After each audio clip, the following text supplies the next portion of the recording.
Hello, collective. Welcome to your reading. Thank you for clicking on my channel on this video and giving my video a chance. My name is Jo, and welcome to Jo's Medicine Tarot. Here you will find shamanic tarot readings. With this comes a warning. These readings can be very real, very raw, and very hard. Okay, Spirit is speaking to the masters and those that are reaching for mastery. Okay, if you're not reaching for mastery or you don't feel like you're a master, and if you get offended by this reading, please click off. Maybe even unsubscribe from my channel just to disconnect from this energy, because sometimes high voltage energy can come in as violence. It can feel violent, and I don't want anyone to be offended or hurt. Okay, so that's it. All right. This is a general spirit check-in, not a one-to-one spirit check-in. So you might not resonate with the whole reading. Whatever you do resonate with, take what you need and leave what you don't.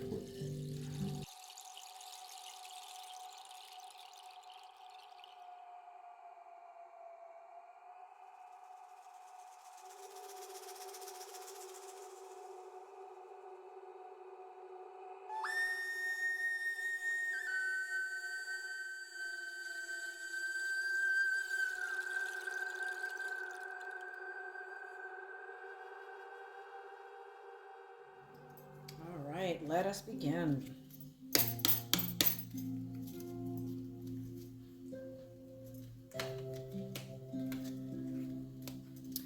Action. I'm just pulling 7 cards in this reading.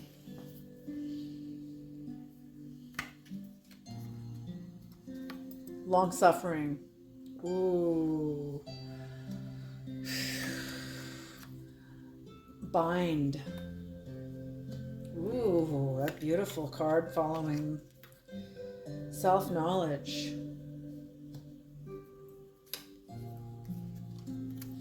Kindness.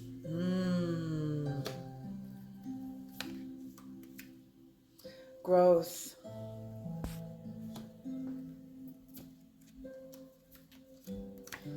Culture. Beautiful.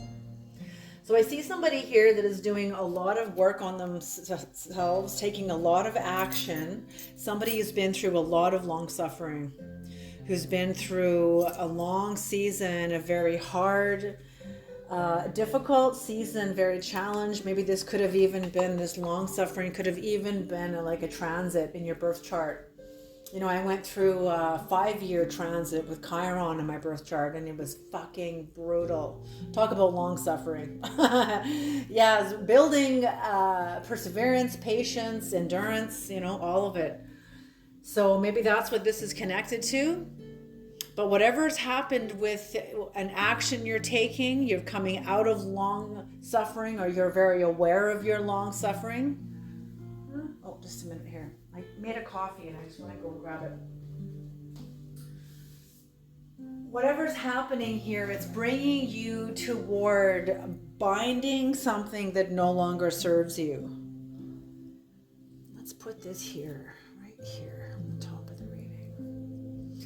Interesting. I wasn't going to move this braid of sweetgrass, and now I know why, because the word bind has come up. Okay. Okay, so with the braid of sweetgrass, braids are 3 individual strands of something. They could be belief systems, they could be actions, they could be addictions, they could be belief systems, actions, and addictions. Behavior, like forms of behavior, destructive forms of behavior possibly, or just less mature versions of yourself. So whatever binding is here, what I'm seeing is you have extracted versions of yourself, put them into this the binding of this kind of a medicine comes from Exodus chapter 30. Okay? And it's about acknowledging the ingredients within your own incense. Your incense is your life. But you have to know how to burn this incense. You have to know what ingredients to gather. See, most people want to just gather all the good things, all the positive experiences, all the light.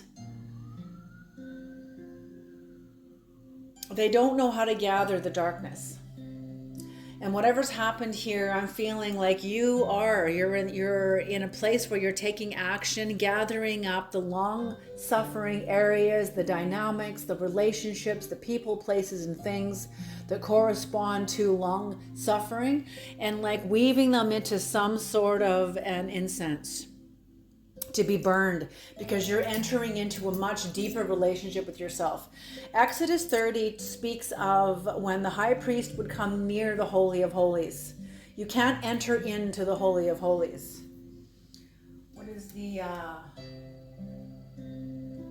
just looking for the scripture.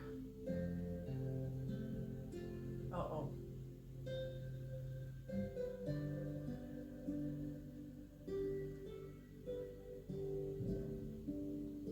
Oh shoot, I don't have it. Okay.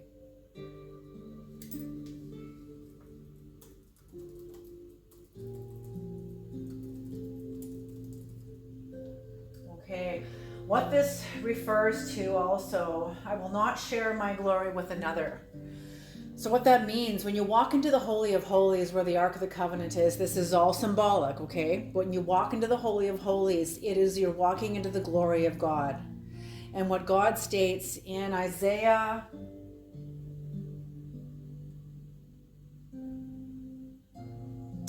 42 verse 8, I will not share my glory with another. The word another is either Aramaic, Arabic, or Greek, but it means one who is less than. So somebody that knows the hardest parts of their life, but they gather the darkest ingredients, the hardest ingredients, the most difficult ingredients, because that's what's in the altar of incense at the temple. Read the book of Exodus, read chapter 30, and you'll see that this is correct. Okay? The 4 ingredients were calamus, cinnamon, myrrh, and olive oil. I think cassis is in there. I think there's like a couple of other ingredients in there. But most of these ingredients are like, the perfume is often, I think myrrh is like either an oil or a perfume, but it's a perfumed oil that is extracted out of flower petals. I just want to see really quick here.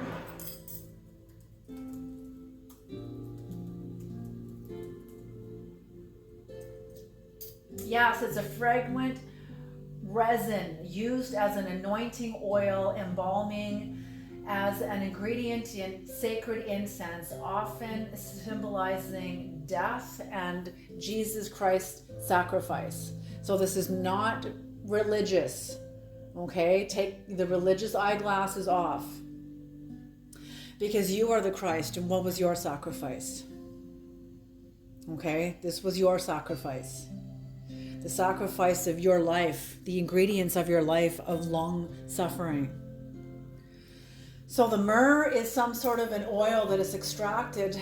Some of it is extracted from the flower petals of flowers. When a flower is crushed and its flower petals are crushed, and what comes out of that is the oil, the fragrant oil that only is extracted when the petal is crushed.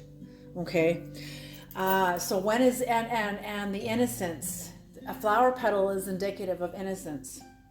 So when your innocence was crushed, that goes into the altar of incense.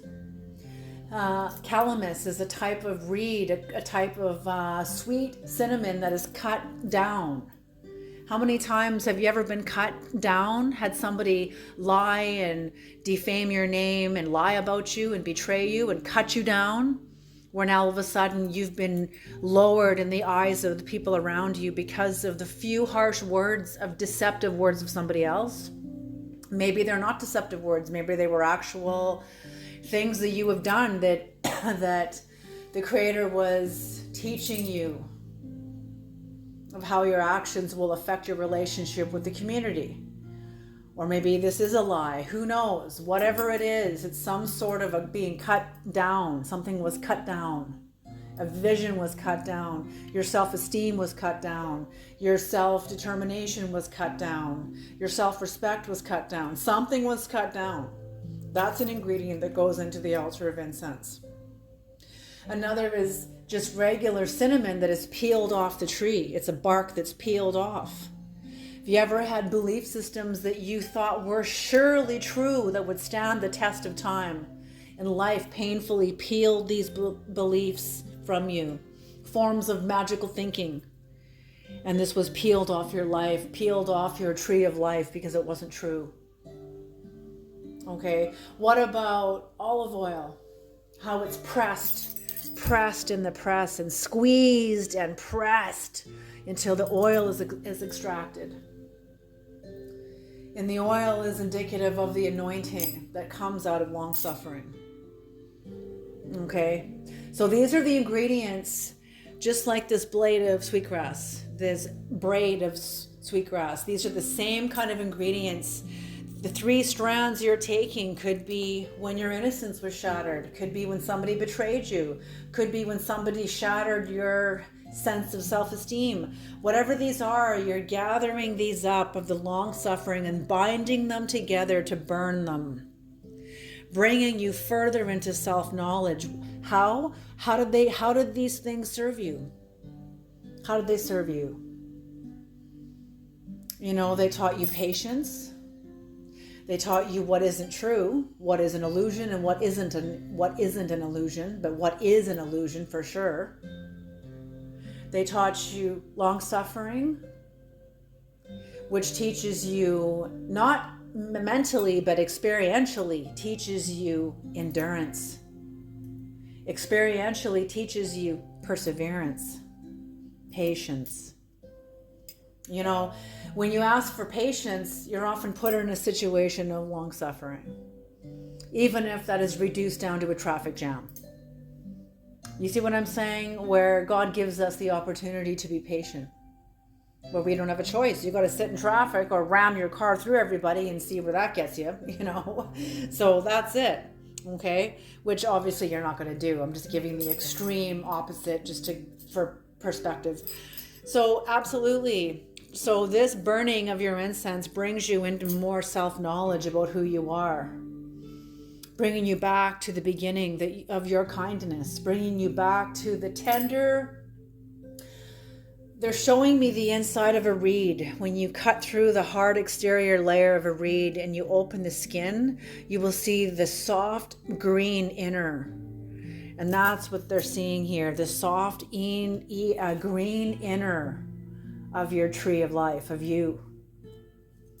And the growth that you have come through, learning, you know, the hard exterior skin of the branch or of the reed that has protected the inner, kept it safe. And that's what you had to learn through long suffering.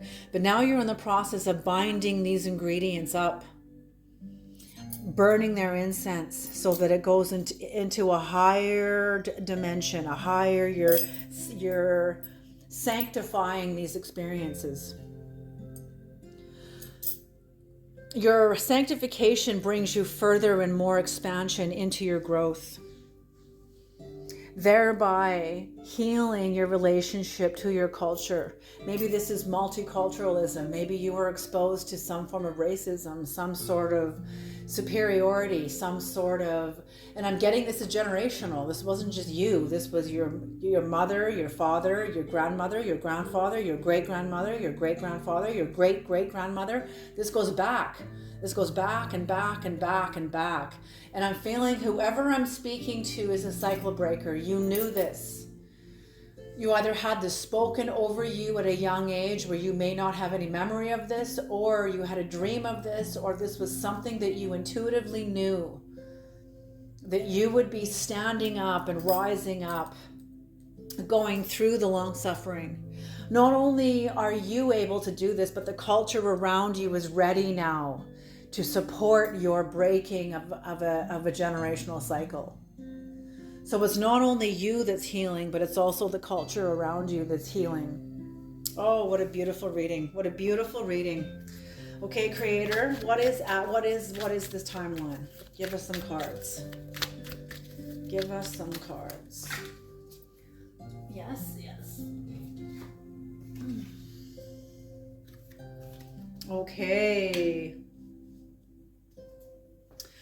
The Ten of Pentacles in reverse.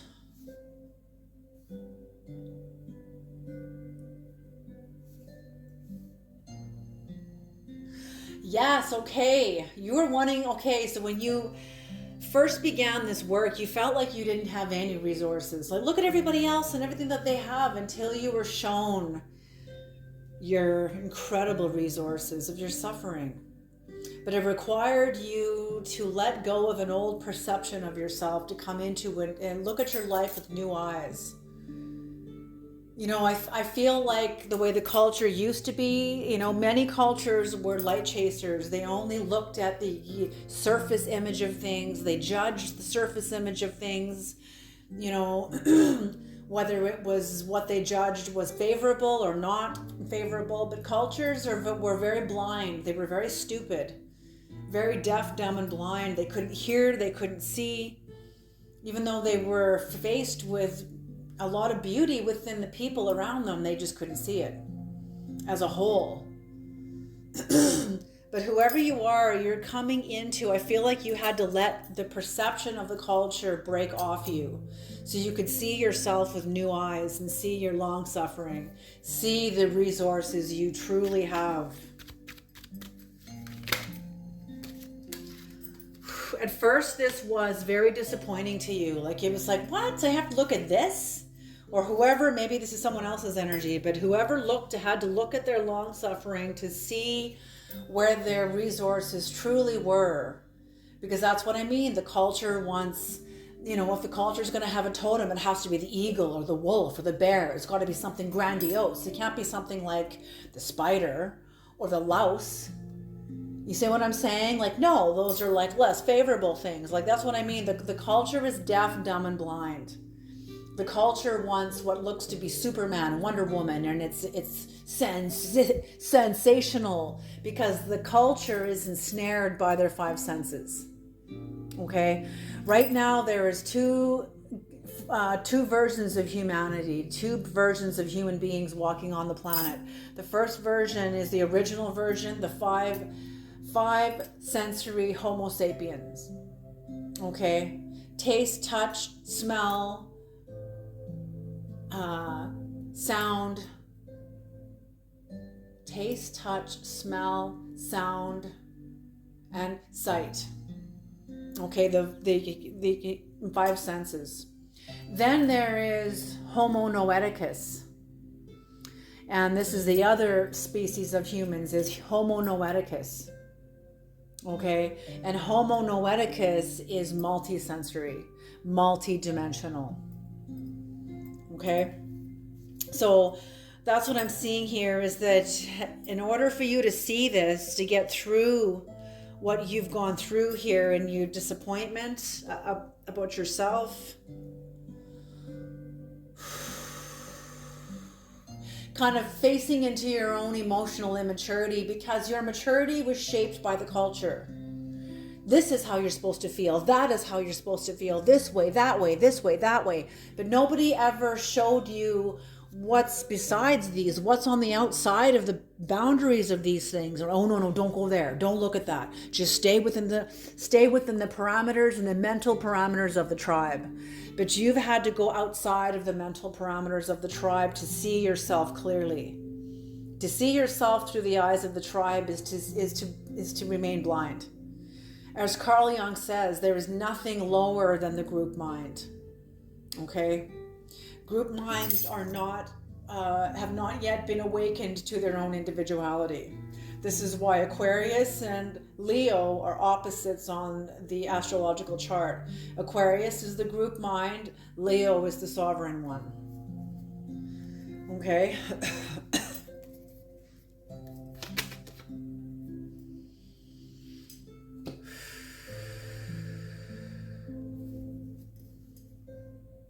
Yes, binding the manipulative forms of yourself, the deceptive, the self-manipulative and self-deceptive aspects of yourself, and burning them, offering them up to the Creator. It's not only how others have betrayed you and how others have hurt you. How have you betrayed yourself? How have you walked out on yourself? How have you abandoned yourself? How have you shamed yourself? Okay, these are the things. That's it. So what you're binding is the manipulative, deceptive parts of yourself that was all talk, that could not take the action. Okay, and this is what you are binding. This is what you were binding to burn in your altar of incense, because you're going home. You're going back to the original source, which is the Holy of Holies, the covenant with your soul. That's what's behind the veil that was rent, that was torn. Okay, we're the Holy of Holies. This is all symbolism for you accessing your soul, but your soul is also like the glory of God. And your soul knows that if it empowers the lower natures within you, that could destroy you. So your soul encourages you to rise up into the higher dimensions of you. Come up, up, up, up, up, up. Don't abandon the lower dimensions, but don't operate from them either. Can you hear what I'm saying? Okay.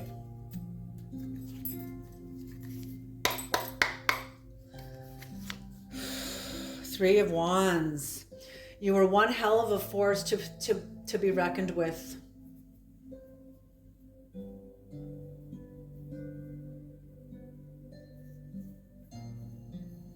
The self-knowledge you have gained is from the moments of delay, the obstacles you've had to go up against. This is how you've come into understanding yourself, to truly knowing yourself.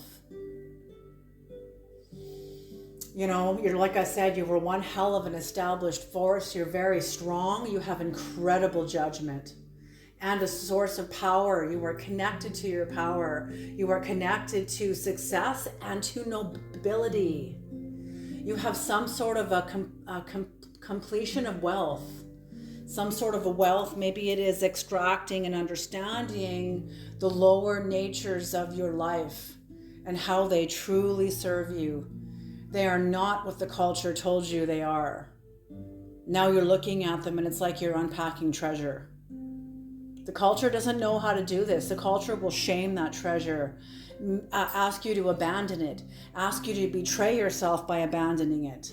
And when we're young and we don't know and we're ashamed of these areas, we will gladly abandon it until the illusions that the culture taught us no longer work. And we go through some sort of a no man's land, some sort of a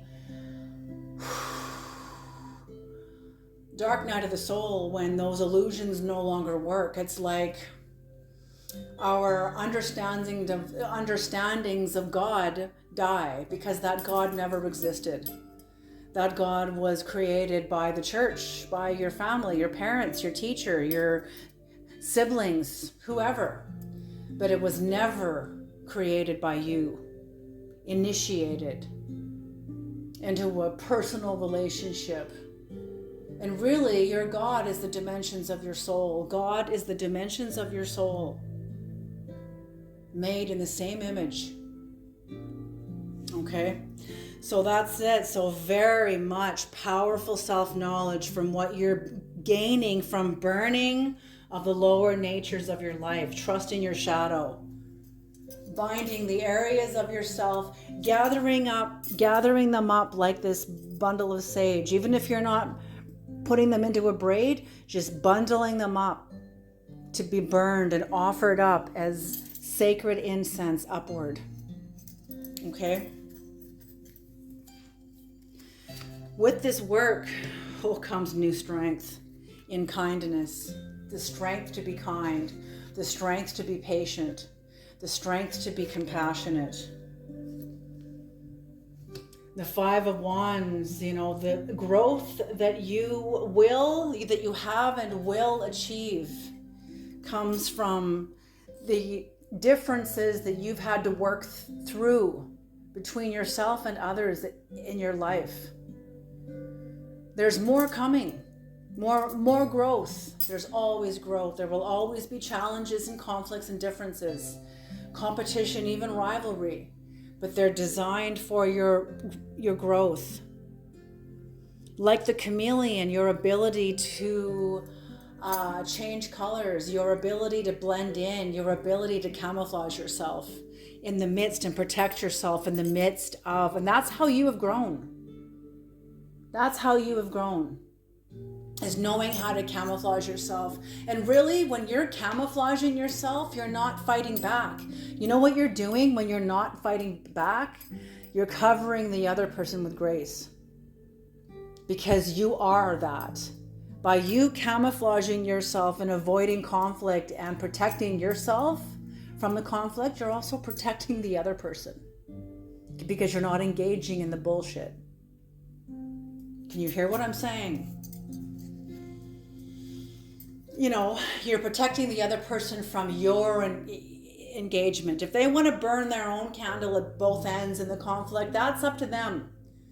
You have no control over that. But what you do have control over is how much you contribute to the burning, to the conflict, to the rivalry.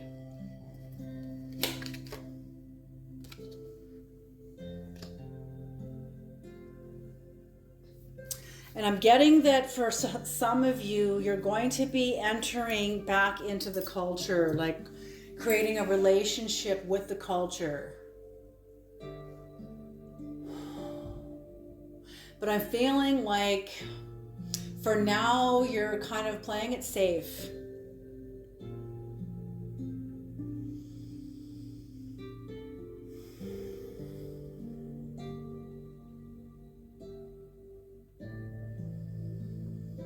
Playing it safe and just being very careful.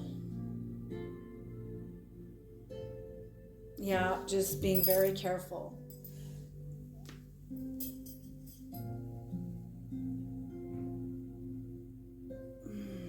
Mm-hmm.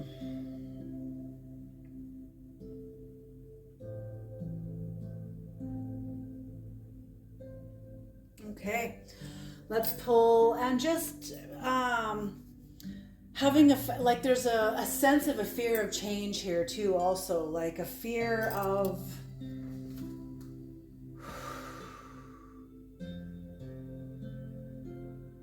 I feel like you really are leaving behind an old mindset. And then you're going to be entering into a new relationship with the culture. And it's scary. Maybe you've been in a position of inferiority, or you've always given people more power, to have more power over you. Well, now you're coming into your own sense of empowerment, and you're getting ready to re-emerge into the culture, but as empowered. But there's a little bit of fear and trepidation here, as that is very good thing. Like, don't go out there all cocky and whatever, like it's good that you are careful. It's like when you're traveling. You ever travel to a new country? I remember when my daughter and I went to the Bahamas. Everybody speaks English, but just because they're saying a certain phrase that may mean one thing in Canada, it doesn't mean the same thing in the Bahamas. And it made me and my daughter very aware of what we say, how we say it. We don't want to offend anybody. We're not standing on our own soil. We're standing on different country soil. So yes, very, very, very, very much so.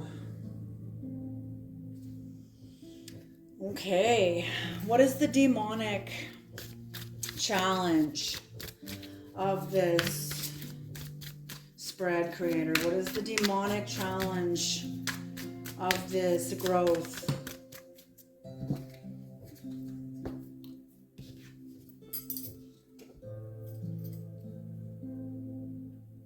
Ammon, number 7, corresponds to the 8 of Swords.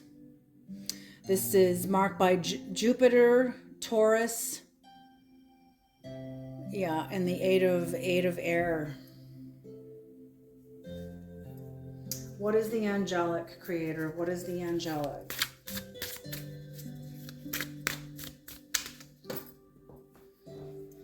one that's up. Okay. Okay. Mizrael, the Four of Pentacles, and this God liberating the oppressed. Absolutely. So yes, your relationship with the culture is about to change. It is about to greatly change. Self-atonement. Oh my God. Self-atonement cures mental illness, deliverance from persecution. So whatever you went through, I think it took you a while to get in touch with your long suffering, but once you did, you never looked back.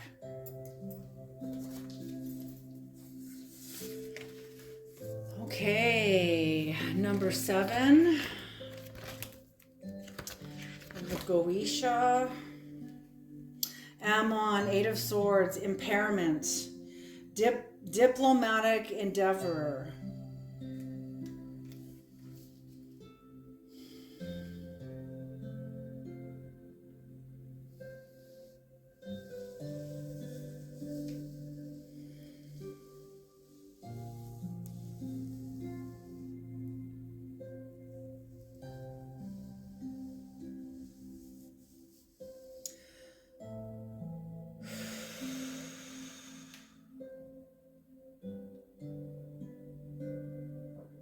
Yes, okay.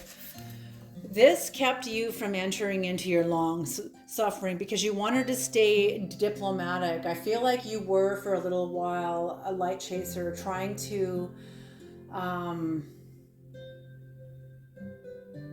protect yourself with the light, the language of light, that your words weren't too heavy. You were always kind of keeping it like playing the angelic advocate and the devil's advocate, like making room for both.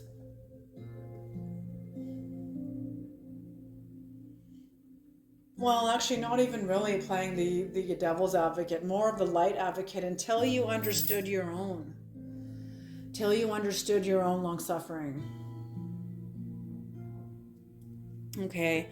So, absolutely. So, whatever this was sort of keeping you from accessing your inner resources. Once you accessed your inner resources, you came into self-atonement. Cures mental illnesses and deliverance from persecution. God liberating the oppressed. I feel like you were very oppressed by the culture, whether you are a person that is marginalized. I feel like you've carried a degree or a measure of oppression.